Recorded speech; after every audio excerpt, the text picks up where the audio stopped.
through the cap-and-trade carbon tax system that dwarfs their previous Ponzi schemes. We've just watched a financial meltdown in this country, the likes of which hasn't been seen in some time. Now, if people like credit default swaps, they're really going to like the carbon swaps that are going to occur and the carbon future swaps. We spent a full day in this committee last summer talking about the manipulation of the energy futures market in oil. We're going to create, I fear, another such system that people who have an inclination to react dishonestly to systems are going to actually have a new opportunity. Is that not a problem? A select group of central banks are lobbying for the same legislation to be passed worldwide. Once the so-called green economy laws are in place, only global megacorporations and their subsidiaries will be allowed to do business. Van Jones, Barack Obama's first green job czar, has stated repeatedly on the record that the new green economy is only a cover for a complete revolution against capitalism and the total redistribution of wealth. But what Van Jones doesn't tell his sad followers is that the elite are bragging that the modern green movement was designed from its creation to destroy the middle class and transfer all wealth into the hands of a super elite. They're not doing this to uplift the poor. No, the goal is to enslave the planet and usher in a new dark age. Every nation on Earth is in the process of, or has already passed, its own set of carbon tax laws and regulations. If their plan is successful, every nation on Earth will not only pay tribute to the powerful world government, but every facet of human life will be regulated by the technocratic global planners. Under the carbon tax scheme, China, India, Mexico, and over 150 other nations are exempt from the global tax system. You see, the bankers already own and control the third world. Their final target is the middle class of the West. Once they've dismantled the economies of the United States, Europe, and Japan, they believe no one can stand in their way. In short, the New World Order is a global corporate takeover. In their global corporate state, there is no room for individuality, sovereignty, or independence. As their program begins to face more and more opposition, lawmakers and supporters of the man-made global warming hypothesis want laws to be passed, making it illegal to question their theories. Recently, the head of Greenpeace was forced to admit that the Arctic and Antarctic ice caps grow in the winter and shrink in the summer, and that this is all part of a natural process driven by the tilt of the Earth and the Sun. The cosmic radiation coming from space, the amount reaching the Earth is affected by the strength of the Sun's magnetic field. So the magnetic field of the Sun is almost like a gateway controlling the cosmic radiation reaching the Earth. The magnetic strength of the Sun is also related to the number of sunspots. So they are directly related to changes within the inner structure of the Sun. The amount of cosmic radiation reaching the lower atmosphere creates more cloud, right? And cloud forms, you need to have what are called condensation nuclei. That is, little particles around which water can change from water vapor or gas into water droplets, minute particles that are visible in the form of clouds. We've known for a long time that there was more cloud than the amount of particles in the atmosphere, because we assumed it was clay particles and salt particles that were creating this condensation process. But there was this gap. We now realize, of course, it's the cosmic radiation that's doing it. So what the cosmic radiation is doing, controlled by the magnetic field of the Sun, is it's like putting up a screen in the greenhouse and blocking out the sunlight. And of course, that then affects the temperature of the Earth. That's why there's a relationship between the sunspots and the temperature on the Earth.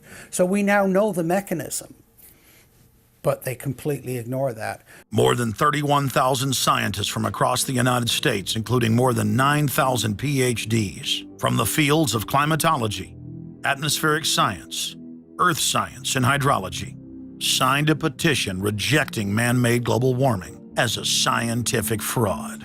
This shattered the hoax of the so-called consensus that the mainstream media had been pushing for years, that every scientist on Earth believed that man-made global warming was a fact. If the people are able to block their carbon tax takeover, the elite's agenda to establish a planetary world government will collapse. To force their unpopular agenda upon the planet, the controllers are racing to complete the construction of their police state control grid. Borrowing from tactics used in the past by communist, fascist, and other totalitarian regimes, every form of classical textbook tyranny is now being implemented in the West. In the United States, the central government is federalizing local police. State and local officers are in a great position to collect important information on terrorists and their allies, and a terrorist screening center stands ready to help you. This video, produced by Homeland Security, is required viewing for all departments in the U.S. And with the teamwork of local, state, and federal law enforcement, we have an excellent opportunity to see the picture and solve the puzzle before these terrorists can strike again. State, county, and city police now take their marching orders directly from DHS and FEMA. The videos and training manuals turn peace officers, once guardians of the Republic, into secret police. See way down there? There's a woman taking photos of the dam. Someone called 911 and reported a suspicious person. As you guessed, she's gonna be a Category 3 hit. And since it's very important that we don't let her know that we know, both the dispatcher and the officer need to make sure she doesn't hear the radio traffic. Stand by. If I could ask you to wait right here, please. Sure. Everyday items and activities are listed as proof that you are sympathizing with shadowy boogeymen of terror. Of course, he's going to keep his eyes open for anything interesting or unusual in the car. That would include cameras, binoculars, video equipment, GPS, maybe things like sleeping bags that suggest they're living out of the car. From their inception, Homeland Security and Northcom were set up to dominate the people and the states, not to fight the CIA-created Al-Qaeda. Patriotic members of the military and law enforcement, at great risk to their lives and careers, have sent this filmmaker federally and internationally produced law enforcement manuals, textbooks, documents, and videos. The MIAC report, distributed to Missouri law enforcement, lists gun owners, libertarians, constitutionalists as potential terrorists. The federally written document went on to list Ron Paul, Bob Barr, and American flag bumper stickers as dangerous paraphernalia linked to white supremacists. Even before 9/11, FEMA was quietly indoctrinating local police to have a hatred of the Founding Fathers and everything our constitutional republic stands for. Who was the first terrorist organization in the United States? Who? Founding Fathers. Founding Fathers. You mean Thomas Jefferson? Oh, yeah. You mean George Washington? Oh, yeah. Paul Revere? Yeah. These guys right here, let me ask you something. Did they try to scare people? Oh, yeah.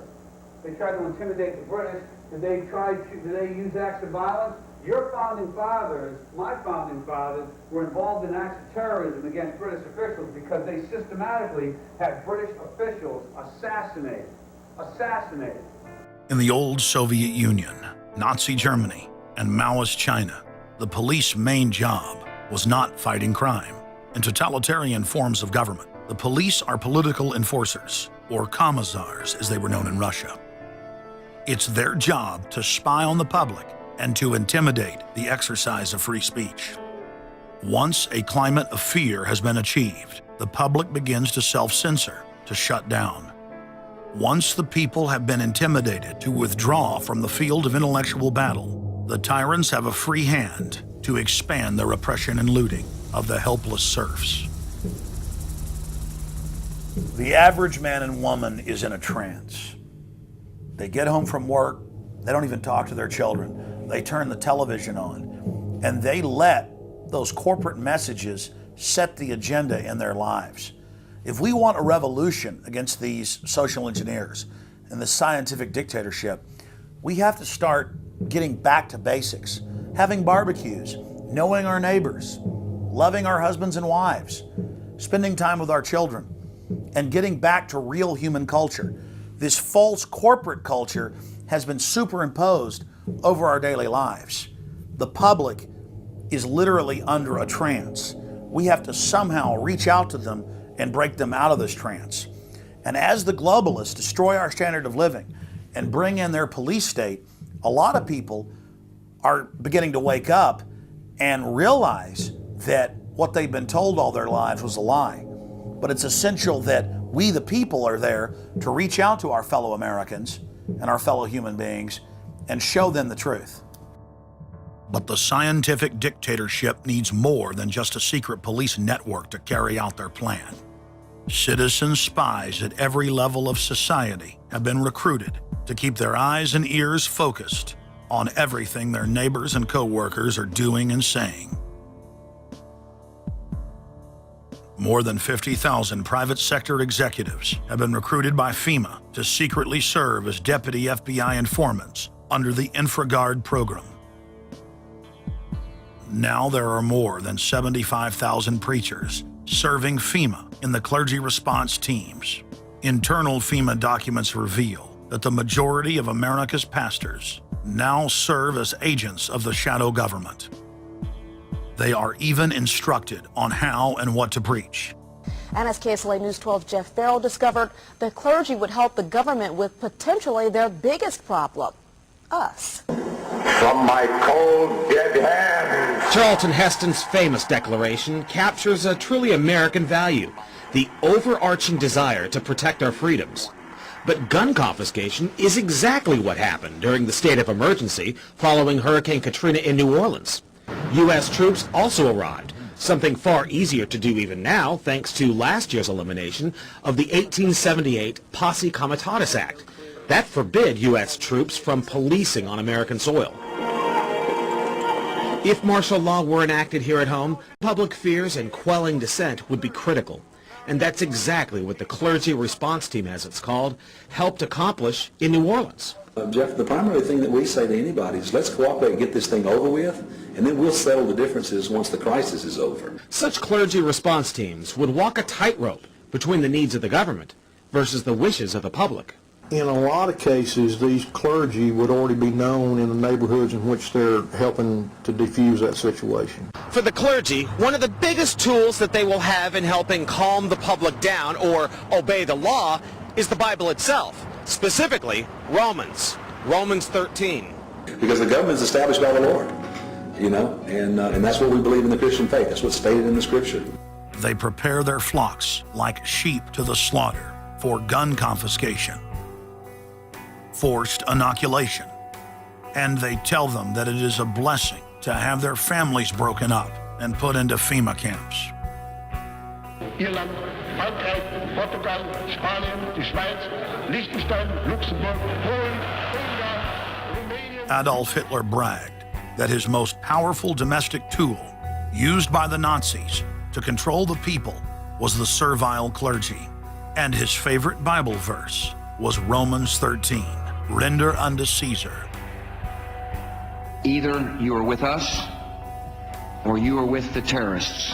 The scam was launched as a simple bait and switch. The government recruited the public by telling them that they were needed in the fight against Al-Qaeda. But from day one, over 90% of their training and operations focus on demonizing, surveilling, and harassing anyone who stands against their takeover. The Department of Homeland Security calling on firefighters to take on a new role in the war on terror. The idea to be the eyes for the U.S. government when they're inside a home.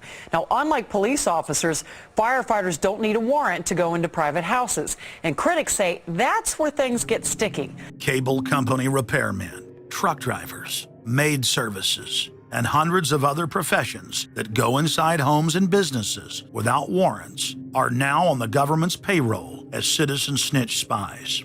But Big Brother doesn't stop there. Children are being indoctrinated inside the public schools nationwide to spy on their parents. You can give information without having to give your name. You guys can get paid for good tips up to $200.